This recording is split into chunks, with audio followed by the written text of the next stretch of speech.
Welcome back, everybody, to Macro Mondays with your boy Jay Gagan and everybody's favorite bald CEO in the entire world, in every industry, in every sector, Dominic Ryder. Dom, how are we doing?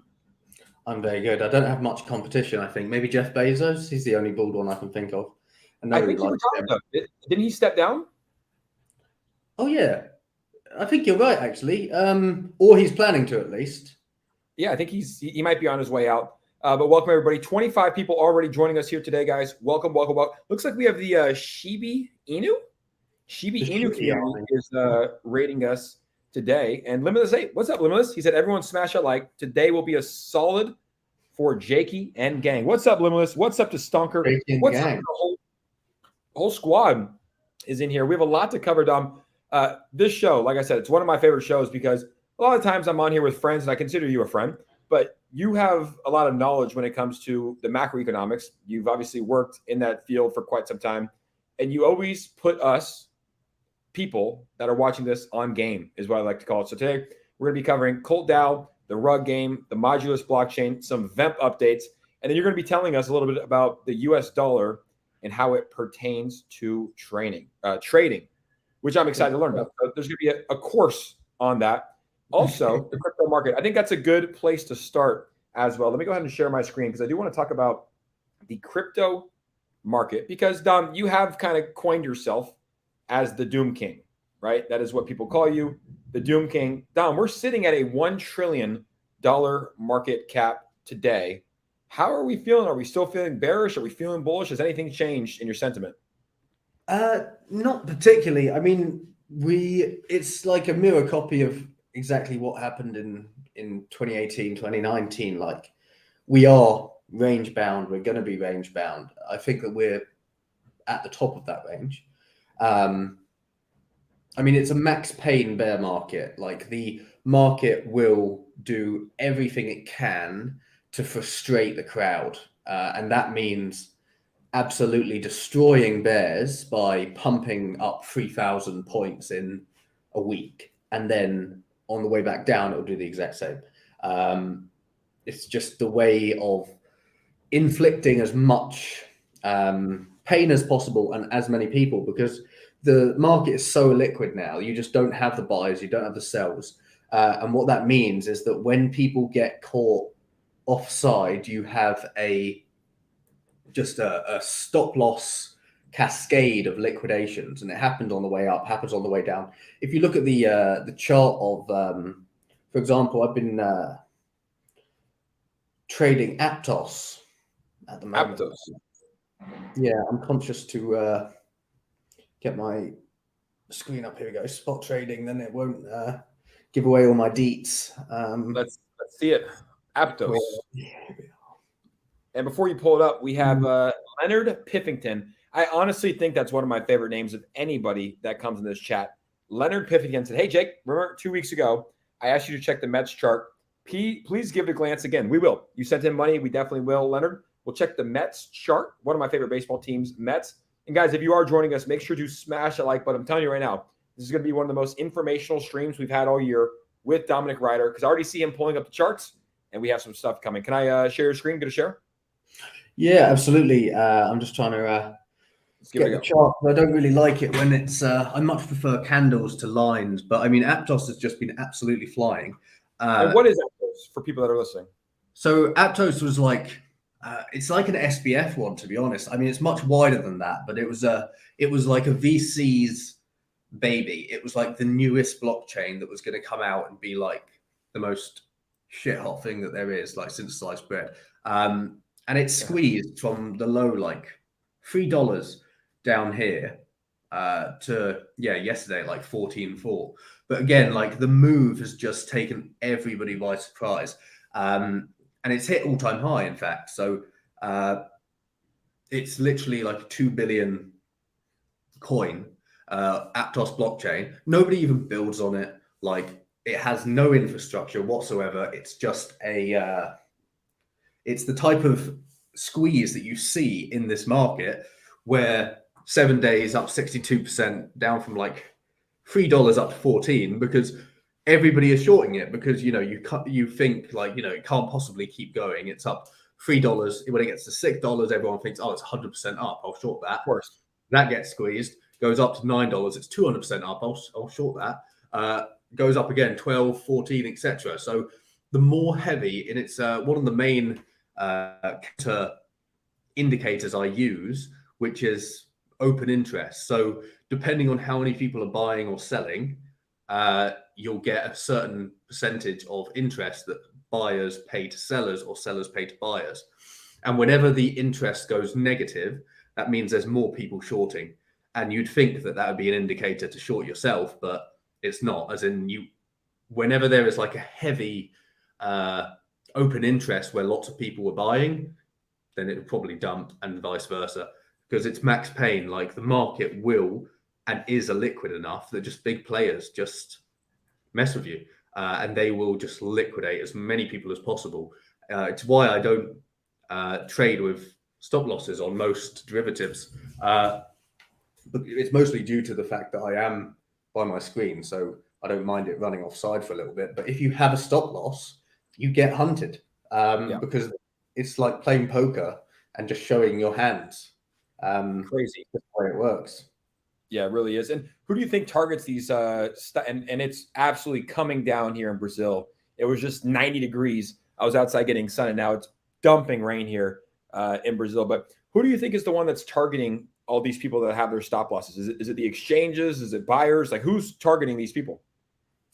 Well, the exchange sort of runs the market, as in, I'd say it's usually the move itself is controlled by like buyers and sellers. Like buyers know that if you can look at the order book of an exchange and you can see where the volume of buys and sells are, because every time that you see, let's say everyone has their stop loss at let's say it's Aptos, right? So it's 12.94 and the recent high is 14.438, or there we go, just having to look on the screen there.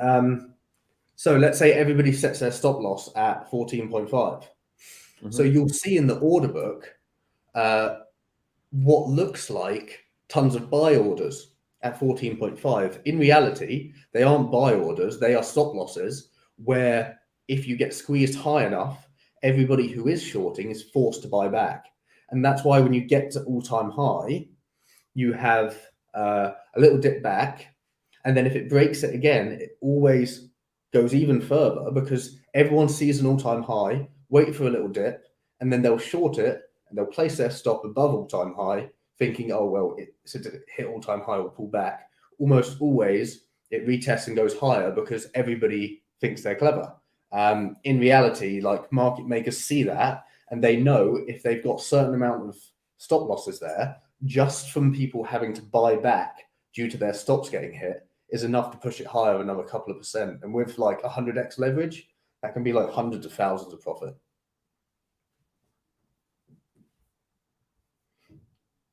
I don't know if I've stunned him into silence or whether... Oh, there we go. See, I have literally stunned him into silence there.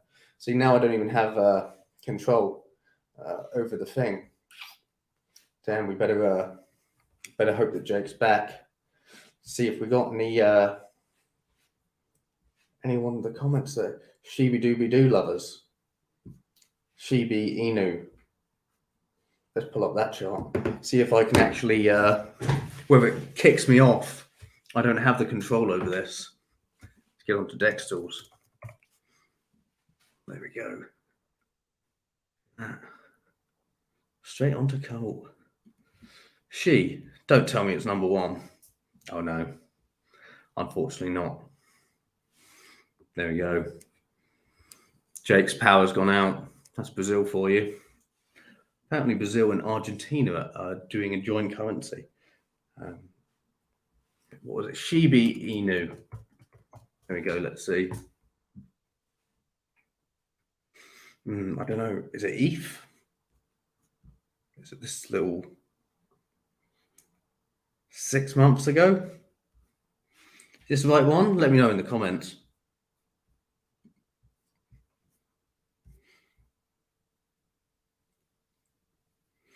Shiba Inu. Is this the right one?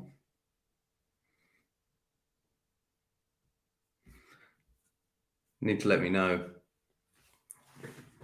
Or is this just Inu? It says it's Shibi. Okay, Mets has won.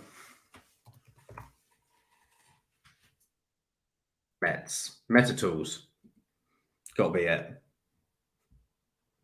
Look at that. Hostile takeover. There we are. Ah. I told you, man, it was absolutely, it's dumping here. And I think my building got hit by a lightning bolt because the power just went out and it's back on. I think the Wi-Fi router is setting, but I'm on my phone and we'll continue on here. Glad you checked out Mets. Oh, yeah, we should be back online in a second, but yeah, I think we're back. Sorry about that. I don't know. Like literally, I'll go outside in just a second. It's pain here, Dom. And we're on about the 40th floor here in an Airbnb. And I'm a little bit nervous. I'm not going to lie. I can hear the rain slightly. There we go. It's a bit much more soothing. But yeah, unfortunately, I tried to pull up Shibi for them, but couldn't find it. What is Shibi? Is it looks like Shiba. Here is Shiba Inu, says Limitless Ape. Is it the next Shiba Inu? It launched 2 days ago. Guys, put the decks in here so we can find it. Shiba Inu. What are your thoughts on that? Do you like that? Do you like the copycat name? Kind of like, obviously it's a spin-off Shiba. Do you like it? Are you bullish on tokens like that, or do you kind of stay away? I think that there's always, I mean, it's a good to have a target, sure, but I mean, I always think of these imitations like the baby version of like Doge or like, you know, baby Shiba. Like you're always limiting yourself. Like even though obviously that limit with baby Dogecoin, like, you know, Doge is a multi-billion market cap, you know, you're sort of admitting that you can't be the greatest. But not a lot of people, you know, want to be. A lot of people launching these tokens will, you know, be completely fine with just a singular billion market cap. Can you believe it? I can't find this movie anywhere. I tell you. It says launched 2 days ago. Inu. See, they need to send it into the actual chat. Because yeah, we're not. Maybe all as one word. Try this. Yeah, I'm gonna leave this. So if you guys can see, I'm gonna leave this up here in the bottom. That's me, just in case I go out. That way, I'm still on screen. If the Wi-Fi does go out, we got it back. So Shibi, guys, put in the decks. Just put it in the decks so we have it. And shout out to everybody in here, guys. We got Hovey in the house. What's up, Hovey? How we doing? Our Lake is here, guys. Make sure to smash the like button here. Me and Dom are going to be having a fun stream today. I believe this is it, right? This looks like Shibi. What's up, Dub from 10? Absolute legend. It doesn't have any branding, but it is launched a couple of days ago, and it is on full send. It is going parabolic, huh?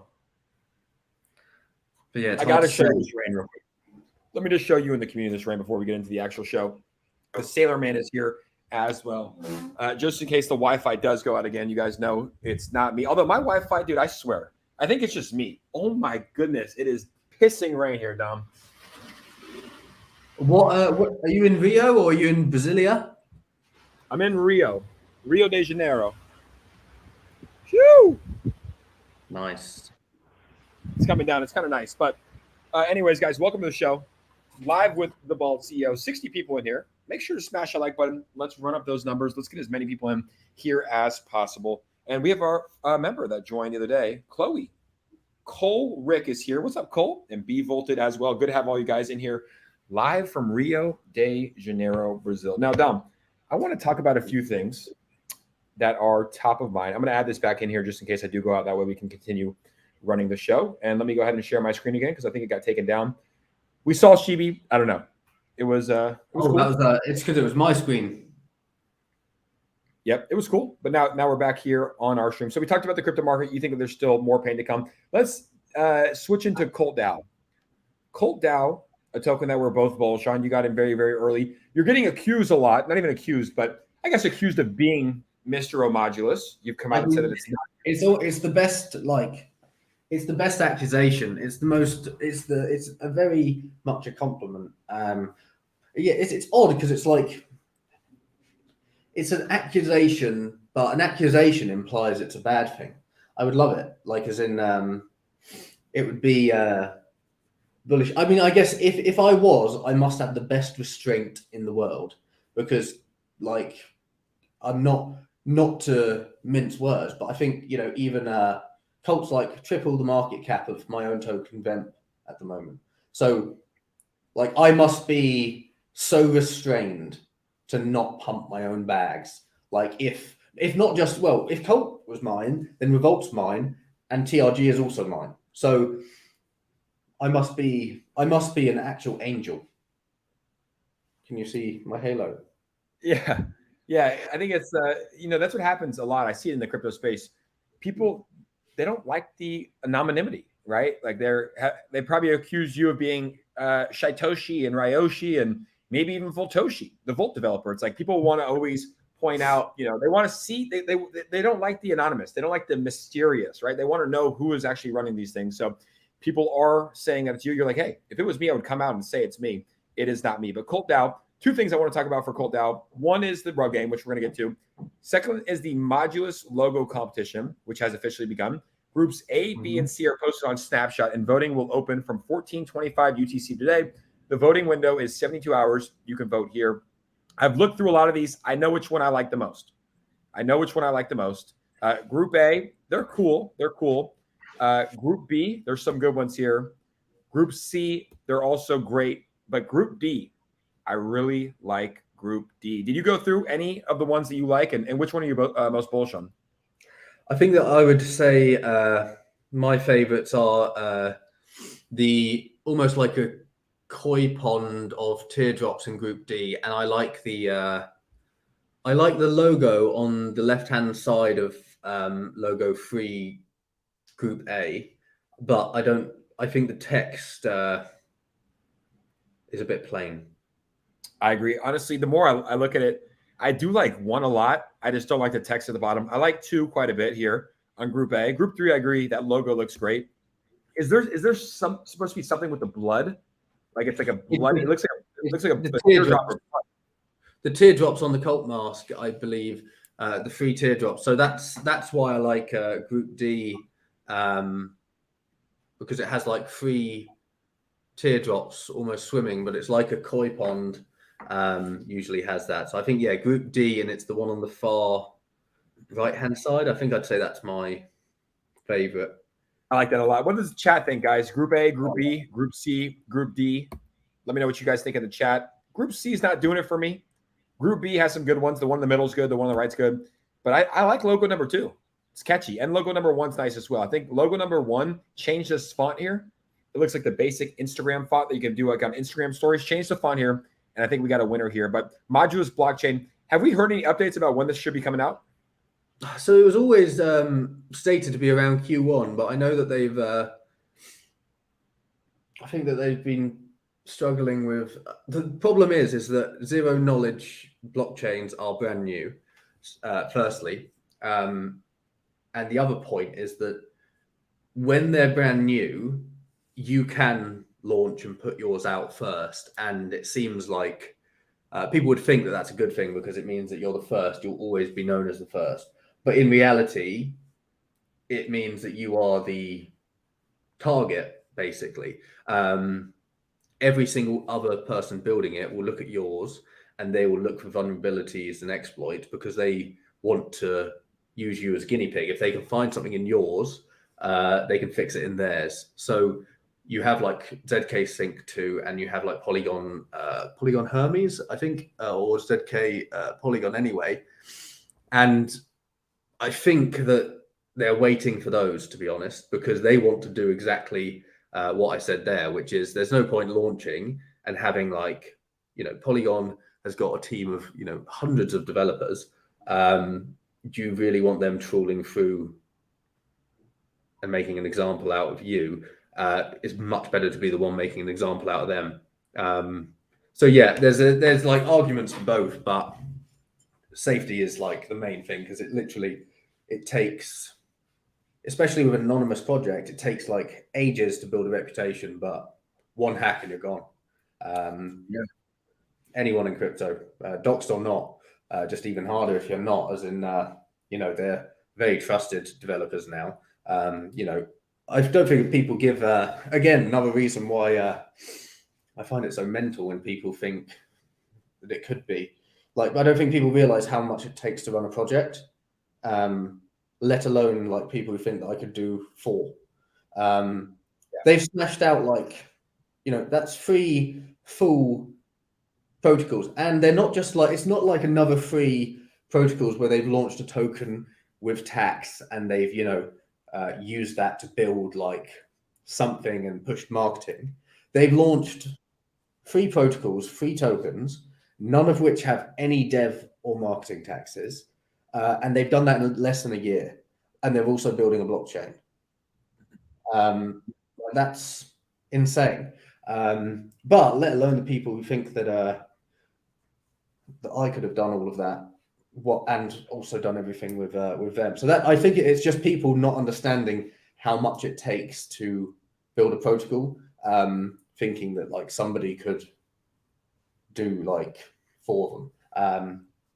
But yeah, I think that not a lot of people realize, like, just because a lot of protocols can be, if you're just launching like another DEX, you fork Pancake Swap, off you go, DEX, or fork Uniswap, off you go, got a DEX. But nobody had a cult before cult, nobody had a revolt before cult, and TRG is completely unique as well. Like, that's 3 protocols that all in their own right are completely revolutionary, and all of them have never been done before by anyone. So they're all brand new, they're all unique, and that's why it's so impressive. Not just because it's 3 tokens, anyone can pump out 3 tokens, but 3 full protocols, all of them insanely clever, and all of them actually having a genuine use.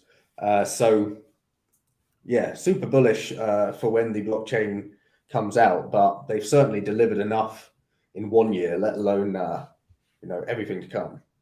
Yeah, exactly. People want it now, though. And honestly, it's like they said Q1 2023, it's probably going to be delayed. That's usually what happens, but it sounds like they're delaying it for like safety and security reasons rather than not necessarily putting in the time and the effort, but more to delay it so there isn't a hack that happens here, guys. 60 people in the chat. We got about 33 likes. Make sure to smash that like button. Let's move on to the rug game. I know that you have claimed the letter. What is your letter? Is it M? Is it M?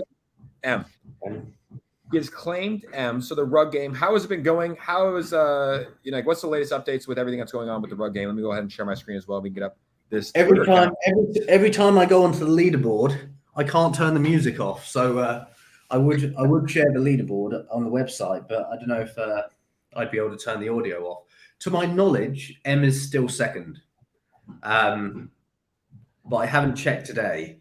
I'm going to start doing I've actually set up my own personal YouTube channel now, Jake. You got competition coming for you. Yeah, we love it. I'm going to be doing a Thursday stream on the rug game.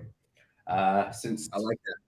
I don't want to get accused of using the Empire's corporate channel for my ruggy games. I love like just the idea of this game, the fact that it's essentially it's Squid Games for crypto, and it's like, yes, at the end, like one token will get drained of liquidity, but that token liquidity, that money goes into buying back and burning the rug game, correct? Yeah, I think what a lot of people don't realize about it is it's not doing it's a standard like what's called a mimetic filter, in that some people don't like Cult DAO because it's called Cult, and that's fine, because those people who would be so dumb to get rid of something because they didn't like the name, like, it filters them out straight away. Like, as in people who think, oh no, it's called Cult, it's like or some people, I see people like religious people saying it's like satanic just from the name Cult, but like, that's you want those people in your project? Like, no, if you can't see beyond that. It's the same thing that you had with there's another DAO that was created by Amin Soleimani called Moloch DAO, and Moloch is a name for the devil, and it's the exact same thing. It's a mimetic filter. You sort of push out those people who might have a problem with it from the get-go. You also have that with the rug game, but I see the rug game as being so clever because, like, everyone is, the people who want to degen, they're doing it anyway, and they're getting rugged anyway. So they're going to be doing this anyway, but you are telling them, right, you've got 10 tokens here, pick any one you want, one of them's going to get rugged. number one, you can see the one that's going to get rugged. It's literally on the leaderboard. It says game over, and it tells you which one is currently the lowest scoring. So you can play the game however you want. Like, for example, one of the things stated in the medium is that immediately, if you, let's say, some quick maths here. So if I'm buying $1, let's say token A is worth $1, token B is worth 1 cent. If I buy $1 of token A, I burn 1 cent of token A because it's 1%.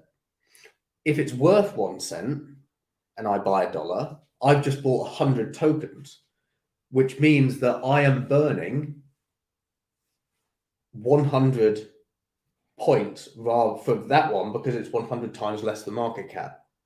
So the smaller the market cap, the same USD buy will burn more of the token. So what that means is that if everybody thinks, oh no, my token's about to get rugged, I need to dump it, the lower it dumps, the higher the score it produces. So you could have it where everyone is dumping the token so much that it burns more and it is no longer the lowest one.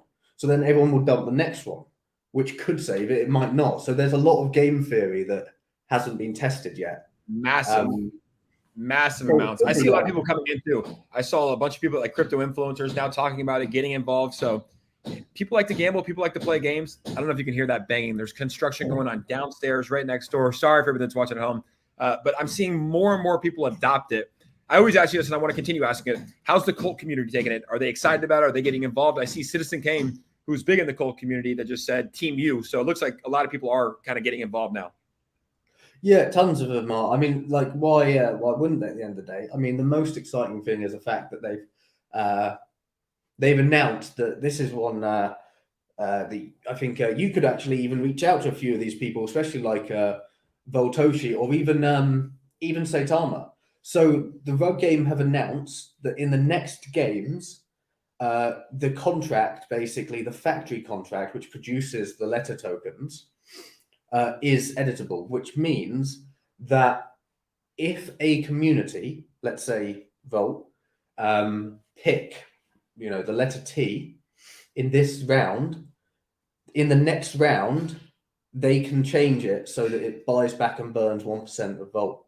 So if other communities align themselves and play the game this round, they will buy back and burn their token in the next round. And the reason why they haven't done it for the first game, which I thought was a good point, is that inevitably, a lot of communities that just start out might go, okay, let's do that because then we'll get retweets and we'll pump.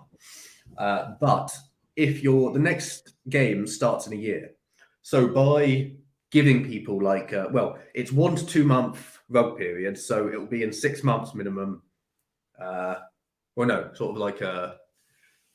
of around that anyway. But it means that you're only going to have to commit to buying back and burning to protocols that are going to be around in a year's time anyway, because you don't want to just give it to anyone. So it gets rid of pump and dump tokens because they won't be here in a year.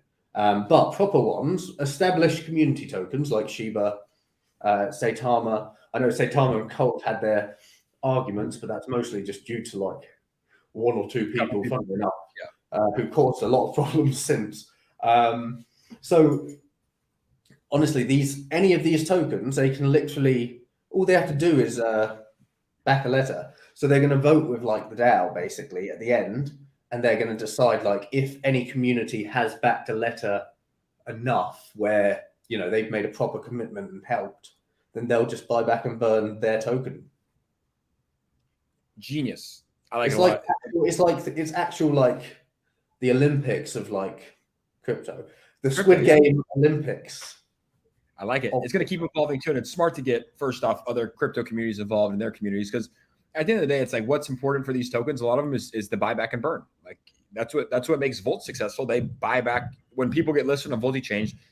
It's set up in the exchange where it buybacks and burns said tokens when you buy it on there, right? So if you buy Colt, you buy Revolt, you buy Vamp on Volti, it's going to burn and buy back that token. So I think it's smart. Partnerships are really big and getting people involved as well. So the Rug Game is now live. Citizen Cult Citizen Kane, excuse me, is letter U. We have some people. Mad Cultish is M. You're M as well, correct? You're M. And M is number 2 on the leaderboard. And you and me, be G. You should be. There's 2 G's. There's G and G star. Oh, I've been seeing it. Trust me. And honestly, if I chose one, I would be G star, because G star dripping, the brand right there. But I've been watching the project. I like it a lot. And I think one day, who knows, I might have to grab G, letter G. We got M in the house as well. Mm-hmm. See, where's the others? Not turning up. You and V are an excellent partnership. We fam already. So can the tokens itself partner? Yeah, so they are, as in like in order to sort of buy back and burn for the next games, the protocol partners with TRG, but they need to decide on letter. They need to pick a team, and then because the TRG token is no tax or anything, it's just 0%. So the buyback and burns are the letter. So if, like, for example, Volt or Saitama back, T and H, and they push like those individual letters, then the next round T and H will not just buy back and burn Cult, but it will also buy back and burn Saitama or Volt on top. I like it, guys. 70 people in here. As always, we're at that 30-minute mark. Smash the like button, because we're about to get into the Alpha Series with Dominic Ryder. After we talk about Vamp, GameTube said, what happened to Volt? What happened? And then actually, good chatter here. SS Forever said, they went missing in Brazil. We're here. We're not missing. Thank God. I'll tell you what, Dom, everybody says Brazil is like such a dangerous place. You have to be careful, which I think you do in certain areas, but I felt very safe here. I felt more safe here than I do when I'm in Los Angeles or San Francisco walking. Maybe even London. I heard London's there's a lot of crime as well. Like London's pretty dangerous, right now? It depends. Again, it's all about areas. I mean, central London, city of London, like fully in the city, safe as you like. Literally, like the only thing you have to worry about is like when you're out drinking in like the city, because it's all the business people. You get a lot of homeless people that will go around, sort of do the rounds and try and. But that's mostly just trying to get like begging for money rather than actually like the city. That's what happens in cities. That's normal. But if you go to like, I mean, if you go to like the East End, like in some parts of like South London, then you've got like some of the like housing estates which will have it. But the thing is, it's all like isolated to the actual like estate itself, rather than actually going outside. Literally, because the thing is, they literally like defend their postcode. So if they go outside of their postcode to someone else's, they will get stabbed. And likewise, like if someone comes to theirs, but that's the thing. It's like segregating. It's like corners, like in cities, they have it like, they defend like their corner, or like you can take a corner from someone else. It's all that sort of thing. So like the crime is very like, it doesn't spill over much. It's just like gang on gang, rather than actually like affecting it. That's London anyway. I mean, you've got in like San Francisco, you've just got the overrunning of like, I live there. I can tell you, I literally live there. Like, and it's like, so most of the time it's like a lot of the stuff that you see on the news is not true. It might be like a small block where there's a lot of crime. In San Francisco, that shit is true. It's like you have homeless people pooping outside on the sidewalk. They're shooting up heroin. There's crime everywhere. There's people breaking into cars. Like, it happens in the city. And I'm sure it happens elsewhere, but it's like they made Rio out to be like the scariest place. I was scared to come here. And when you're here, it's like, oh, everybody's nice. It's chill. People take care of you. It's like, so I think San Francisco and LA, it's like that stuff is actually happening.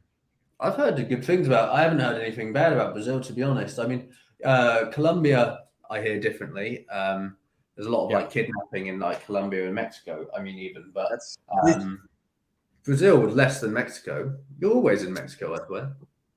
Yeah, Mexico is like there's the cartels there, but certain areas are safe. Brazil, I felt very safe. Shout out to my guy Jayhawk in the house. How you doing, my brother Jayhawk? Good to see you, and thank you so much again for becoming a future millionaire here. Now, we're going to get into the VEMP updates because there was a huge acquisition that took place last week. I want to talk about that and the future roadmap. And then we're going to have you talk about the US dollar and how it's affecting trading in all markets. So talk to me about VEMP. Before I get into VEMP, guys, I want to talk about Dom too. So the reason that me and Dom decided to start this partnership, or why I wanted to join VEMP as a partner, is because this thing is so loud right here, is because of his experience. Like, Dom is literally one of the most seasoned traders probably in the crypto space. Like his knowledge when it comes to the macroeconomics about crypto, how they run VEmpire, now VEMP Studios, is insane. VEMP Studios is ran like an actual business where most of these tokens, 95% of these tokens, are either pump and dumps or they have just some kid that's 22 years old that launches a token in his grandmother's basement. That's the next meme coin. So the first time I talked to Dom, I was like, oh, this guy's like a legit businessman. And then everything that they've done, like if you look at your Twitter page, like how you guys run your Twitter is genius. Like you have weekly recaps. You're always posting, old articles and old streams. It's like you're running it legit, whereas other people just run it just posting memes or whatever it is. And memes are important, but that's why I'm bullish on it. Now, give us the latest updates because you guys have been building this entire bear market, doing incredible things. You partnered recently with Penguin Carts, but let's talk about Vamp. What's the latest updates here, rounding out January, heading into February 2023? Yeah, I mean, well, we took so Penguin Carts was always one of our investments. We invested like I think it was 10,000, 10 or 15,000 anyway into their like seed round or private round anyway. And they did fairly well at the start, but they launched on Phantom as a chain. So back then, you had the seasons, didn't you? You had like Solana where it was very trendy to launch on Solana, and then Phantom had its season, and it did well at first, but then it inevitably the volume just goes from that chain. Like people, it's like do you remember when like every other token was launching on Doge chain? 100%. Is that thing still doing well or no? No, I mean, I think the token, I think the actual Doge chain token is doing okay, but nobody's launching there anymore. And you go in these hypes. So inevitably it pulled back and the project basically ran out of development money. So we stepped in and we didn't buy the business as in say, oh, okay, your business is worth X, Y, Z. But we stepped in to actually complete the project and deliver the protocol to the community. Because that's, if you invest into a project, you do want to at least, yes, you probably want the money to increase. Of course, who doesn't? But you also get, committed, and you want to at least play the game you've been promised and the game that you wanted to get involved in for the past year. So that's what we are delivering. So we stepped in. We're going to move across the actual development onto BSC. Some people have disagreed with that, but at the end of the day, you've got Ethereum, Polygon, or BSC. BSC has more volume than Polygon, and Ethereum just for gaming. It can be expensive right now. For example, it's been very, very cheap for a while, but it's starting to get a little bit more expensive again. But it's not just Penguin Carts. We've taken over other games, and we're going to have more and more that we're listing onto our platform. So with the rebrand to VEMP Studios, that's going to be split into VEMP Games, VEMP Ventures, and VEMP Trading. Obviously, I'll be heading up the trading side, just as I always have done, but we're really just trying to segregate it. But we've got, the Penguin Carts game. We've also got Antara, which is from Arabian Camels NFT collection. We'll have that out soon. We've got our own game. So all three of those should hopefully be up and playable in some form, late Q1 or Q2. So we're able to add all that utility that was enough to have its own token on top of VEMP. And everything we already got.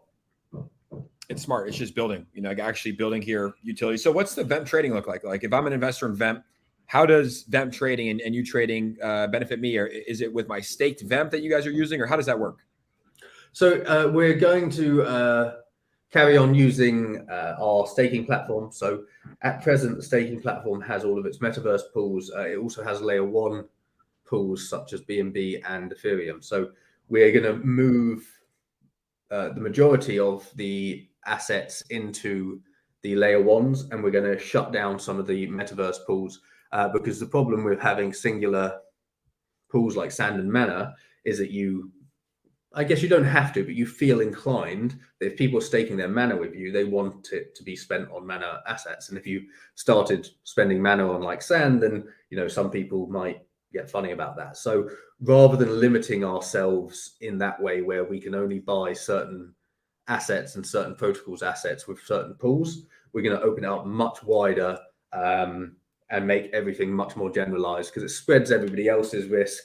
And it also means that we can, for example, we redistribute the secondary yield in the actual token staked rather than in VEMP. So on Ethereum, for example, we've been able to yield people, over 10% in Ethereum, which is great.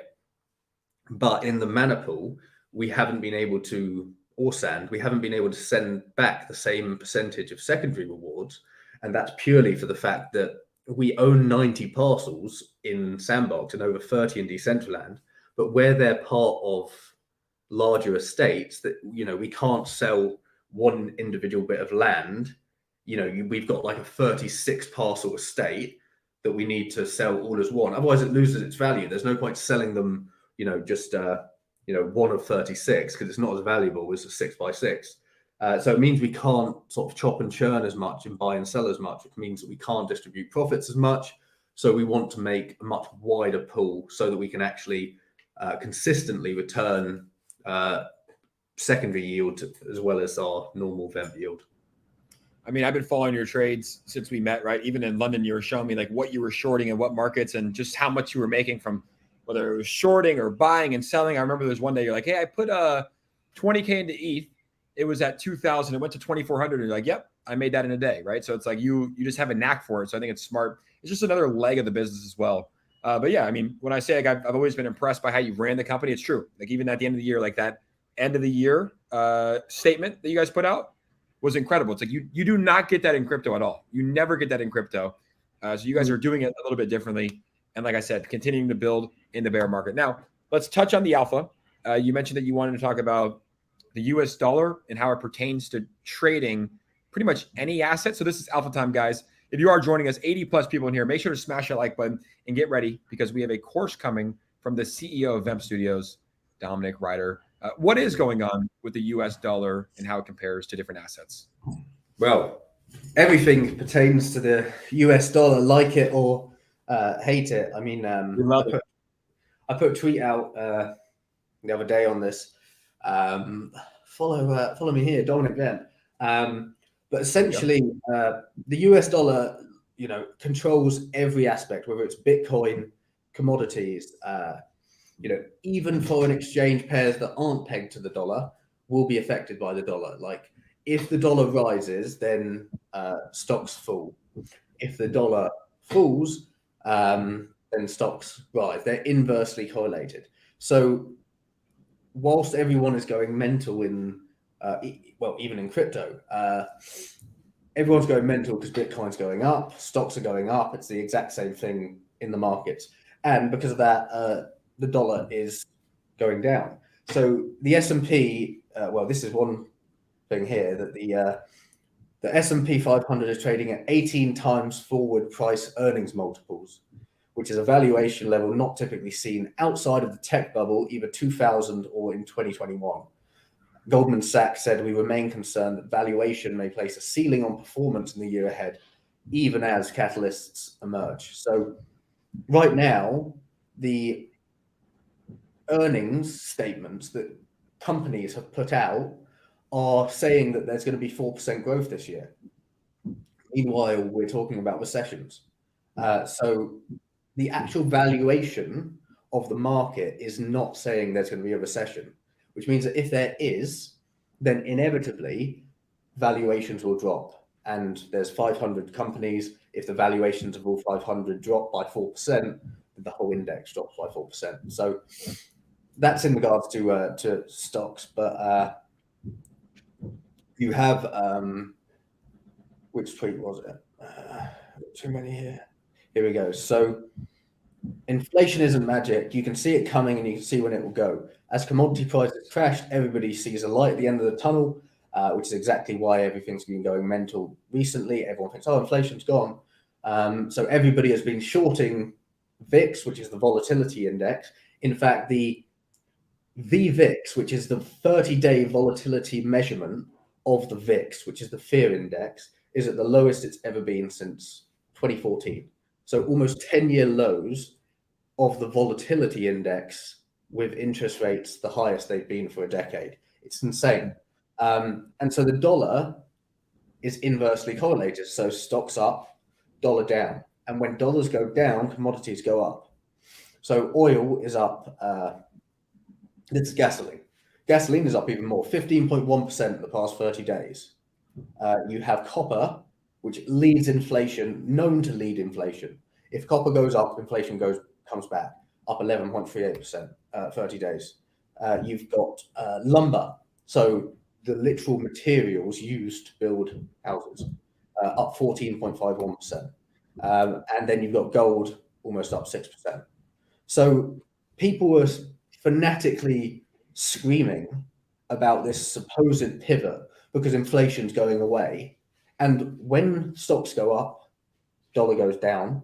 And when dollar goes down, these go up. So everyone is so obsessed with front running the fact that inflation has gone that they are causing it. Because the Fed has a mandate which they are trying to fulfill, which is to tighten financial conditions. And I'll see if I can try and find it. But there was a chart basic. Here we go. So because of how much the market has rallied and how much the dollar has dropped, the financial conditions have loosened more than they've risen. So all of the interest rate hikes since June of last year have been undone just by the market moving up.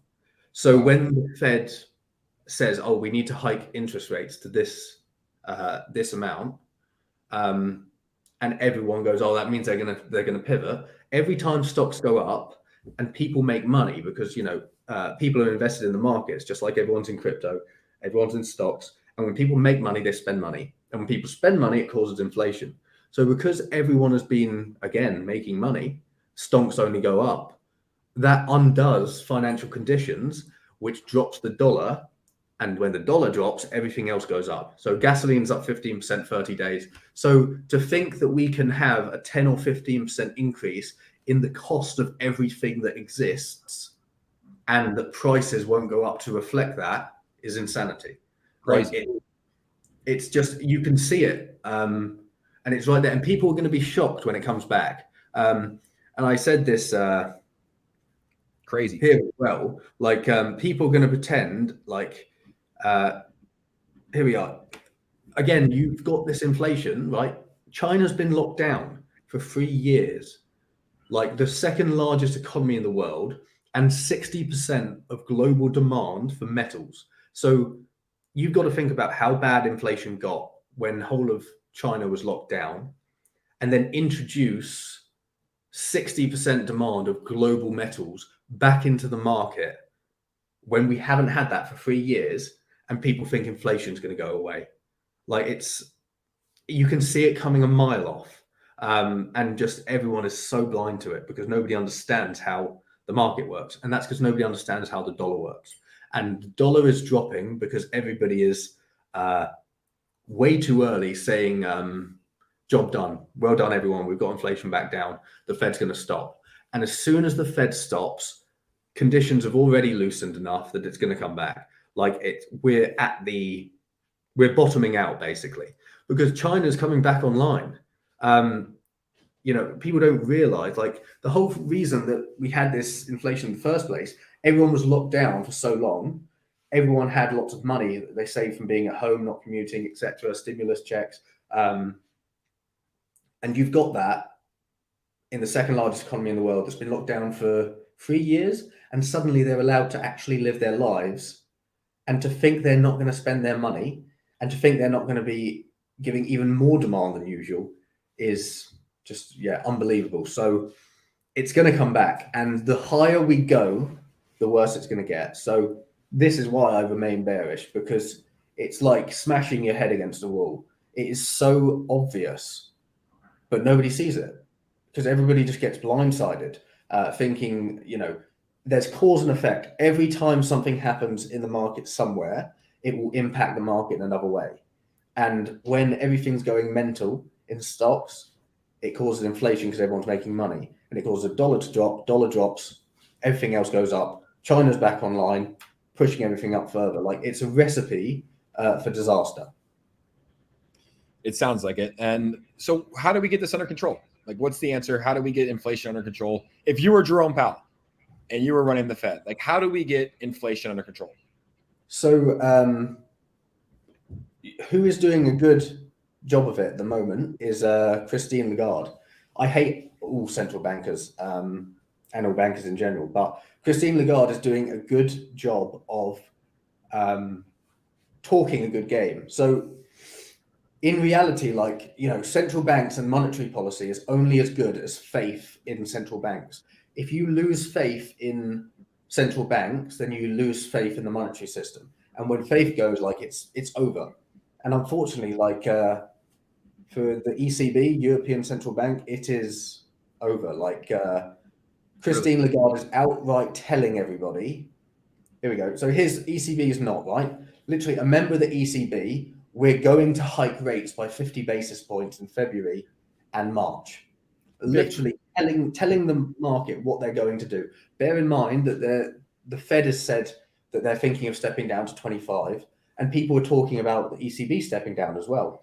They outright literally told people on the weekend, we are going to hike rates by 50 basis points in Feb and in March. And the market today, if I look at Europe, it's up today.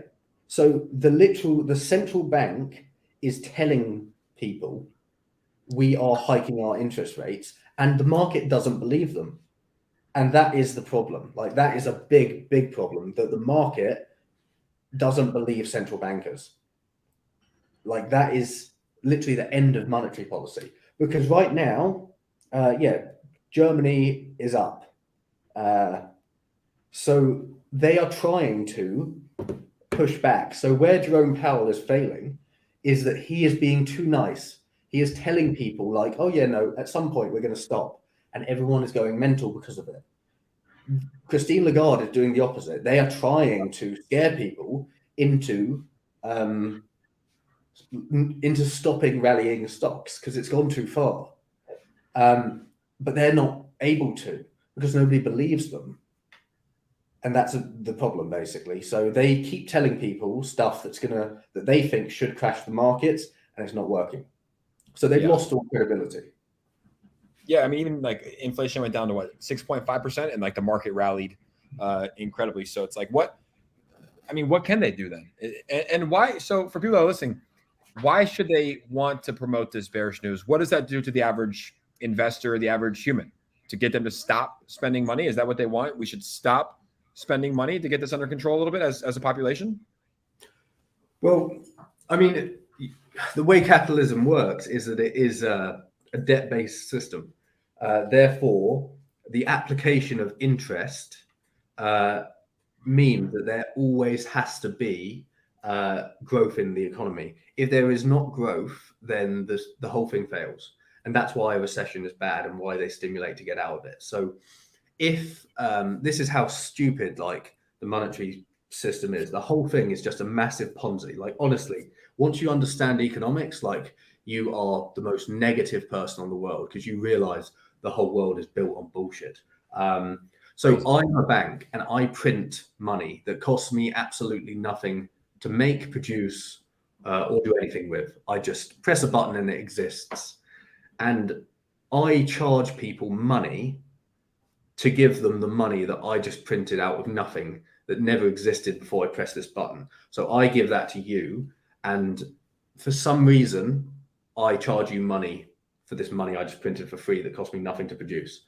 And interest means that there will never, ever be enough money to repay the interest on the money that you created. How can there be? You created something out of thin air, you give it to someone, and you're charging them money on the money you gave them that you just printed from thin air. So there can never be enough money in the financial system to repay all of the interest on all of the debt, because by design, that is how capitalism works. The system is made for a certain rung of society to go bankrupt. And that's how the system exists, because how can bankruptcy not be baked into the system when there will never be enough money in the world to repay the interest on the debt, because Yeah. like that is the monetary system, and you need constant growth to pay the interest, which doesn't exist because it was printed out of thin air. That's what I was going to say. Like, even like that point right there just sums it up. It's like, we give you this amount of money. This is all the money that exists, but we're going to charge you this much %, but that doesn't even exist. Like, it's impossible. Who do you think that they really go after? Is it the lower class, the middle class? Like, who do you think that they win from the most? So, I mean, it's just whoever. It's just a game of musical chairs, and whoever is losing when the music stops.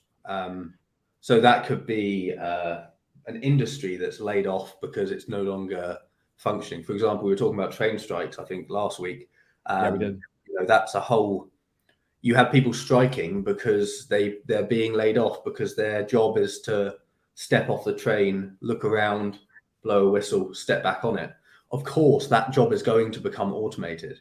But if the music stops for them, you know, they no longer can pay their mortgage and the bank repossesses their home, and they've lost out. And that is the whole problem with the financial system, is that it's a constant monopolization of big corporates enveloping smaller corporates, because when a recession hits, the winners who have the money take over the losers who do not have the money. So the Apples buy the what's like a mid-size printer, mid-size tech company. I don't know, the let's say, well, random example, but let's say the Apples buy the Teslas. I know they're still massive, but the Apples buy the Teslas, and the Teslas buy the Nikon cameras, and the Nikon cameras buy the printing shop down the road. And so whenever any of them are in difficulty, the other bigger one swoops in. So it means that every time we have these boom and bust cycles, you have constant monopolization of the winners. And that's why you have such concentrated wealth, and this wealth inequality getting worse and worse and worse, because every recession, the people who have take over the people who have not. And then it just constantly goes in those cycles. Every like 4 years where we have these boom and busts, the big fish eat the little fish, and it's constant. And when you have big fish eating little fish for so long, the big fish get absolutely massive, because they can just swallow everything, because the Apples can just, they have such amount of cash on their balance sheet that they will weather storms. They can survive, and they will eat everyone that suffers. And that is the problem with the system now, is that it's grown too big and it's gone too far. Capitalism was a good idea and it worked very, very well up until the 70s and the 80s. But now it's completely unsustainable. And how can a system go on when that system literally exists to pay back money which cannot possibly be paid back? Like, that is the monetary system. It's a debt-based financial system where somebody has to lose. And that's why people are like, oh no, give to charity, save everyone. Like, the whole financial system functions on a certain level of society going broke and losing everything. Like, that is the monetary system. You cannot get around that. Like, you can give all you want, but you can't have equality in the current monetary system. It doesn't function like that, because where you don't have enough money to pay back the interest on the debt that you printed for free, of course people are going to go bankrupt. Like, it is the economy. The system isn't corrupt. Corruption is the system. People just don't know it. Insane. Yeah. And speaking of companies buying other companies, right? We just saw Microsoft acquire GPT creator OpenAI signs multi-year, multi-billion-dollar investment deal with Microsoft. Have you checked out GPT at all? And also, shout out to our guy, Steve the Canadian. Good to see you in here, brother. Hopefully you had a good 36th birthday recently. Have you checked out GPT at all? What are your thoughts on it? It's scary. Very good. Yeah, I mean, I have a lot of, it gives me a lot of anxiety. The progression in artificial intelligence, and the actual abuse. Like, I often think, like, I think I might have even mentioned this before. Yeah, I think it's called Moore's Law or Murphy's Law, and it's everything gets like 10 times as like it's about data chips. Data chips get 10 times smaller and they have 10 times the processing power every 4 years. Crazy. And that's like tech in general. So you've got to think of the current wealth inequality, which is caused by the monetary system, which pumps out these tech giants, which take over everything. You know, who does that tech go to? And it goes to the wealthy and the elites. And when we invent cures to cancer or everlasting life or artificial intelligence, and we're able to literally build like, have you seen the Boston Dynamics video of the robot? Yeah, I've seen that. Insane. Where it does like, they put it out recently, but it's like literally like its ability to like jump and run. And I watched that and I thought, oh my God, this is awful. Like, honestly, you will actually get like almost super villains. Like literally, you can build robot armies with this stuff. They even got it in China. They've got the robot dogs with machine guns like on each side. Like, was this the video right here? Type in, yeah. This is a video of like this is their humanoid robot, but they've got like dog equivalents. But yeah, like this. I mean, dude, this thing moves like a human. Picks that up, jumps, bro. This is 2023. It's like this is only going to get excessively better. Running, picking stuff up. Yeah, the future is going to get scary, huh? Like these things are going to be integrated with us. Like most humans can't do that. Most humans I know can't do that. And like the actual like look at that jump and swing. Is this real? Was this real? This is an actual robot. This is built. This is what's already in existence. Wow. And you can imagine, like, to think that this will not be used for military purposes is, of course, it will. And look at this. Like, that's a robot. Scary. Like, to think that they're not going to attach a couple of machine guns to that fella at some point very soon. Like, you've got to be an absolute idiot to think that they will not use that on a battlefield. Like, it's not Boston Dynamics. Joe Garcia says it looks CGI. You can literally look it up. Like, the company is called Boston Dynamics. They build robots, and there is tons and tons. They do, yeah, they do. There were some moments where it looked a little bit fake, but we've seen it for years. Them putting out the videos, like that's absolutely real. That is scary though, because I mean, how do you like?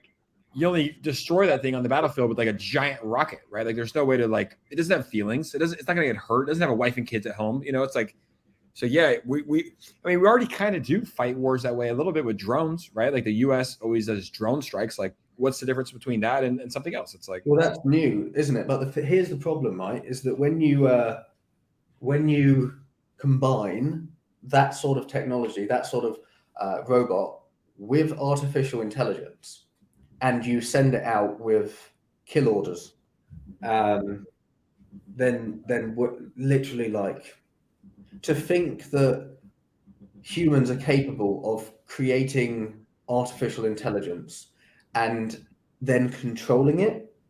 Like, if there's anything humankind has proven, it is that we cannot be trusted. Like, if there is a way to abuse it, screw it up, or take advantage of it, we find it, no matter what. Like, nobody has ever the fact that like we still have, even though everything that I just outlined about capitalism and the monetary system, the fact that that is the de facto best option. Like, we haven't been able to, communism hasn't managed to overthrow capitalism yet. And that is because, again, it's a good idea on paper, but it always ends up with somebody at the top abusing it. It's equality for everyone, but let me decide it, and they hold all the wealth. Again, all of these things are good on paper, but it's humankind that corrupts them.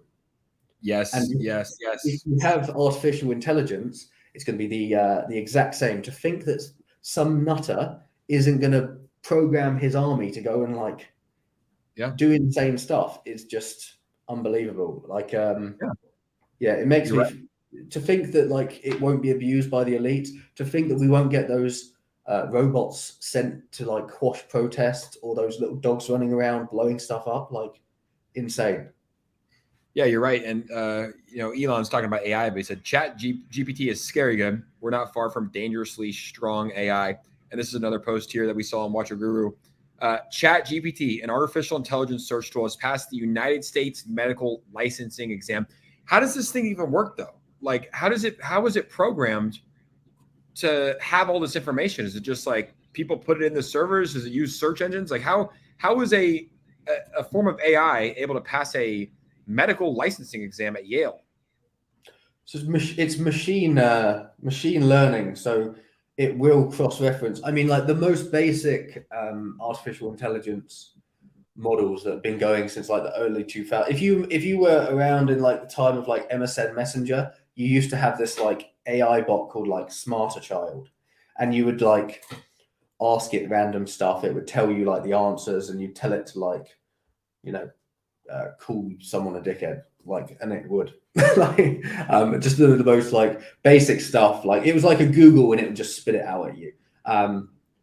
So that's the most basic thing. It's just like it's a search engine where you input stuff, and it'll, rather than Google like showing it on the screen, it'll tell it back to you. But obviously, what you've seen is beyond that. It actually studies and learns, and that's the worry is that there's artificial intelligence and machine learning where the machine can upgrade itself and program like itself and learn from mistakes.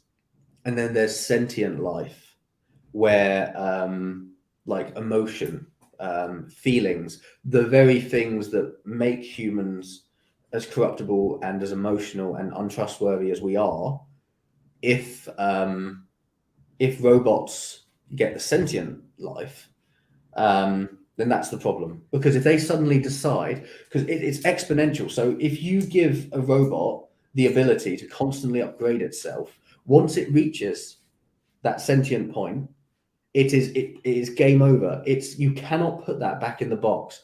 If a machine suddenly becomes sentient, suddenly becomes self-aware, like it will upgrade itself so quickly that it will just take out everything. Like it can't. You cannot put that back in the box. Like it's game over. Like it is more powerful than any sort of like human imaginable, and it can upgrade itself, and it can learn at the speed of literally anything. Like, and once that happens, then like, to think that it's going to be nice to us, is just, it's not even like, it seems like, for some people probably watch this still thinking it's crazy. Like, this is literally happening. Like, look at the artificial intelligence. To think that you can have something that can pass like medical exams, and if you've used ChatGPT, you can have something that intelligent.